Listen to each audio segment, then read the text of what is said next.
Hey guys, what's going on? Mike the Caveman Q here again from Paleo Problem Island, MikeTheCaveman.com. And today's question is, what should my dogs and cats be eating? And the answer is, animals. Roll credits. Really? This really needs more? Alright, fine. So, cats are obligate carnivores, meaning that they are designed to eat meat.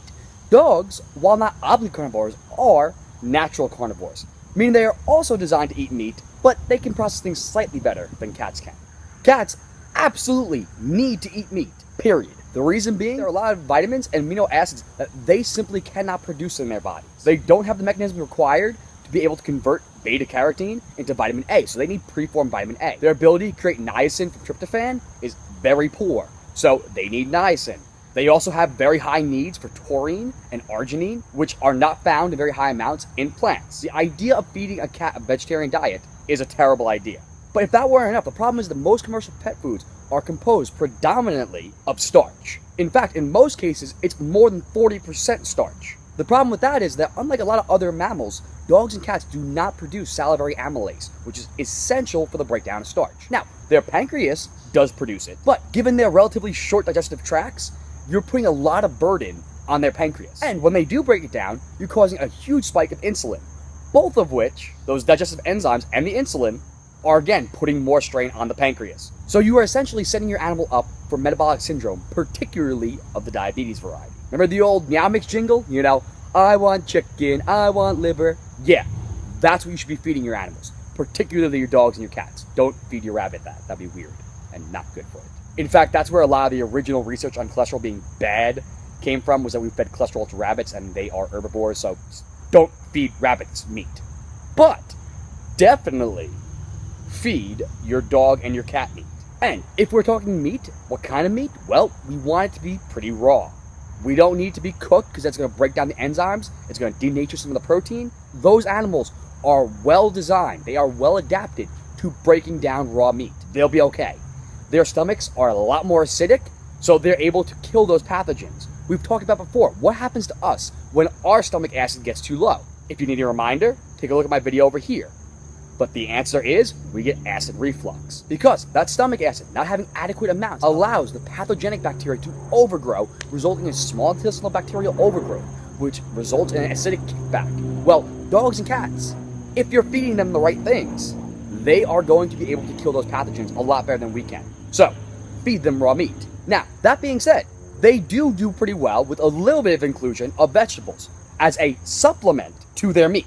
So if you want to feed them some lightly steamed vegetables, just like you're eating, along with their raw meat, that would be a great idea. So, your biggest takeaways: if you have a dog or a cat, do not feed them commercial dog food. If you do, make sure you pick a good brand that is not including predominantly starch. You're going to be better off buying some cheap liver. I understand it can be very cost prohibitive if you try to feed your animal grass-fed, pasture-raised, everything. So buy it the cheap meats, but definitely spring towards the organ meats. They're cheaper overall and they're more nutrient dense. And the fact of the matter is, even conventionally raised meats are going to be exponentially better than the commercial dog and cat food you're going to be buying otherwise. I always talk about why it's super important to make sure that the animals you're buying, though, are eating the right thing. If you want your pets to be healthy, it's the same thing. Feed your dog and cat what they're designed to eat. That's animals. Just like you want that steak you're about to eat to come from that cow who was fed grass. That way the cow is healthy. It's pretty straightforward on this. If you are someone who's of the vegetarian or vegan bent, I'm not really sure why you're on the channel, but hey, hi, how you doing? And you want to have a vegan animal, go get an herbivore. Go get a bunny.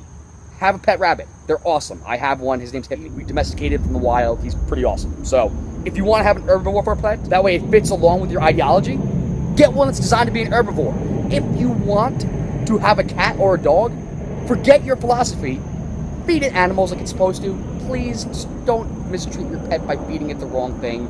I just find it mind-boggling that the same people that are generally vegan for ethical reasons and they don't want to hurt animals end up going to kill their animal because they can't feed it the right thing.